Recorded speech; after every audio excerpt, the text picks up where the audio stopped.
Bon voilà, on est sur le central des petits as de Tarbes, le mondial Lacoste. Et je prends une revanche sur la vie puisque je ne me suis jamais qualifié pour le tableau final.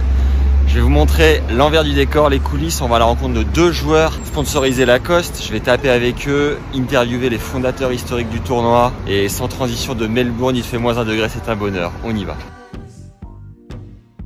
Salut Steph, comment ça va? Ouais, super, beaucoup de boulot, mais ça se passe super bien. Tu dirais que tu as combien de raquettes sur la semaine? Ça baisse très vite en fait, les jeunes font corder beaucoup au début, gardent un petit peu les mêmes raquettes après au fil des matchs. Donc on va être sur les 250 raquettes je pense. Est-ce qu'il y a des spécificités chez les jeunes en termes de tension différentes de celles du circuit que tu peux avoir le reste de l'année? Oui, les tensions sont un petit peu plus basses quand même que chez les pros, on est aux alentours de 23 kg en moyenne. Ici, on va être plus sur du 21, 22 kg. C'est pas non plus une grosse différence, mais il y a une petite différence. Ouais. Tes mains, tes doigts de Rafa, on en parle ou pas? Ouais, c'est... Ça, c'est depuis le début du tournoi? Ouais, là, ça commence vraiment aujourd'hui. Là, tu vois, c'est le 6e jour de service cordage. Et là, c'est le passage un petit peu où les doigts commencent un petit peu à morfler. Ouais. Ça fait plaisir. On n'a pas ça quand on a un match par équipe. On devrait tous avoir une grande bonbonne remplie de bouteilles. Pour les touristes d'entre nous qui ne s'en procurent pas avant d'aller sur le cours. Jean-Claude. Jacques. Enchanté. Jacques. Pardon, on va la refaire. Merveilleux. Parce que très beau départ. Ce qui fait le plus parler, évidemment, les fans de tennis, c'est les jeunes qui sont devenus des stars un peu plus tard. Vous avez des anecdotes sympas avec des gars qui sont devenus très forts par la suite? Pour moi, ce qui m'a le plus frappé, la première année... En 83. Voir le regard des jeunes quand ils rentraient là-dedans, ils se demandaient où ils allaient. D'habitude, ils allaient directement sur un cours, entourés de grillages, et franchement, aucun plaisir, quoi. Et quelques parents derrière, on regarde. Là, il y avait les tribunes, et on est transportés. On est transportés, il y avait la restauration, il y avait l'hôtellerie. Franchement, aucun tournoi ne pouvait leur apporter ces éléments-là. Et on avait reçu des Tchèques, ils s'appelaient Matas, au maximum 1,50 m. Ils montaient au filet, en fond de cours, ils se matchaient, un véritable régal. Et son entraîneur était dans la tribune avec la pince à boisseler qu'on utilise pour réparer les raquettes. La raquette avec laquelle il jouait, il devait y avoir au moins 8 réparations pour les cycles. Et on l'a équipé de la tête aux pieds. Le gamin, il était aux anges. Il est arrivé en demi-finale quand même. Safin, Federer, ils sont tous passés ici? Ils sont tous passés ici. Federer, c'était un gamin, lui en particulier. Déjà, il était beaucoup plus grand que tous les autres. Ça aussi, c'était important. Mais il jouait comme un petit gamin. Quoi. Ouais. Par rapport à maintenant, ils avaient, disons, 3 ans de retard ou 4. Quoi, bah ouais.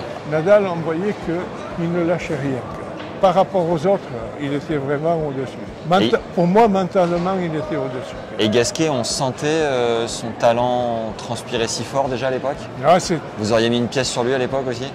Ah, de l'époque, on savait que de toute façon, il sortirait. Est-ce qu'il y en a qui ont fait des grosses conneries? Pas plus tard. Il y a 2 jours, mais il y en a un, il a lancé, disons, son sac juste dans l'entrée, les chaussures, la raquette, ici, là. Alors, le nombre de nations accueillies à Tarbes, 47 nations, avec 2 pays africains qui se sont... c'est un record auquel on ne s'attendait pas. On va parler de chiffres un peu. Donc c'est la 41e édition, je crois qu'il y a environ 40 000 spectateurs sur la semaine. À peu près, à peu près. Et combien coûte l'événement? Entre 950 000 et 1 million d'euros. Ah ouais, quand même. Oui, pour 11 jours de compétition, il y a 180 bénévoles et les 3 directeurs fondateurs sont également bénévoles. Non, nous arrivons à boucler et nous avons, avec les partenaires privés que sont Leclerc et Lacoste, arrivé à équilibrer. D'accord. Et alors, ça fait 7 ans que ce croco est solidement installé chez vous. Voilà. Qu'est-ce que ça a apporté en plus, en moins? Qu'est-ce que ça a changé? En moins rien, mais un prestige supplémentaire. Tous les bénévoles sont équipés, comme vous le voyez, en Lacoste. Et tout le tournoi se fait avec des balles gratuites. Ah, superbe. Gratuites pour nous. Technifiable les balles? Pas technifiable. Est-ce que vous vous souvenez d'une anecdote ou 2 sympa à raconter? Notre premier élan de notoriété, ça a été avec Michael Chang. Il gagne le tournoi sans perdre un set et 3 ans après, il gagne Roland Garros. On a eu la même chose avec Martina Hingis qui est venu 3 ans avec sa mère et elle a gagné 2 années à suivant à 10 ans et demi, 11 ans et demi. C'est fou. Pour un tournoi de 13-14 ans. Ah, c'est incroyable. Formidable. Ouais. Juan Carlos Ferrero, Ouais. il est venu ici avec la délégation espagnole et lui était en queue de liste, il n'était même pas dans les 4 premiers. Ah ouais. Il s'est tapé tous les matchs de qualification tableau final et il gagne le tournoi en 94. C'est magnifique. Ah ouais, c'est magnifique. Bon, Rafael Nadal, alors lui, il est venu avec Tony Ouais. pendant 2 ans. La première année, il se fait battre par Richard Gasquet, qui était là avec son papa. Francis. Et l'année d'après, Richard Gasquet ayant gagné le tournoi ne revient pas. Nadal revient et gagne. Et pour nous, il reste le chouchou parce que c'était un garçon, et surtout avec Tony, sympathique, bien élevé. On ne pouvait pas prévoir qu'il allait devenir ce qu'il allait être.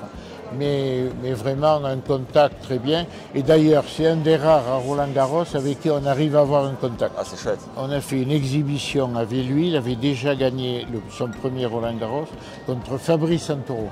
Merveilleux. Mais maintenant, c'est intouchable, hein, Ouais, bah oui. Est-ce que les jeunes ont changé avec les années? physiquement. Ah bon? Ils sont plus costauds? Et alors, dernière chose, les petits as, le mondial Lacoste des moins de 14, c'est une marque internationale. Est-ce que vous avez des propositions de sociétés comme IMG qui lorgnent? Ah, ils étaient là hier, qui tiens, vous hier. envient? Vous les avez vus? Non.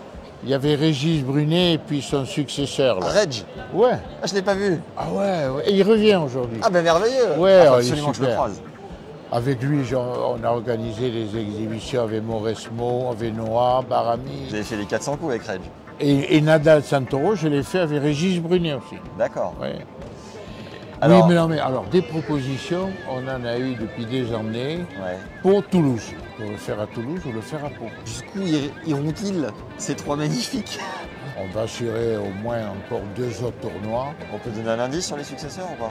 Non, parce fait qu'actuellement, il n'y a rien de décidé. C'est pas fait, d'accord. C'est pas fait. Je comprends. Voilà. Merci pour votre temps. Et Je vous en bravo prie. pour l'énergie. Merci. Et il me faut le micro. Attention!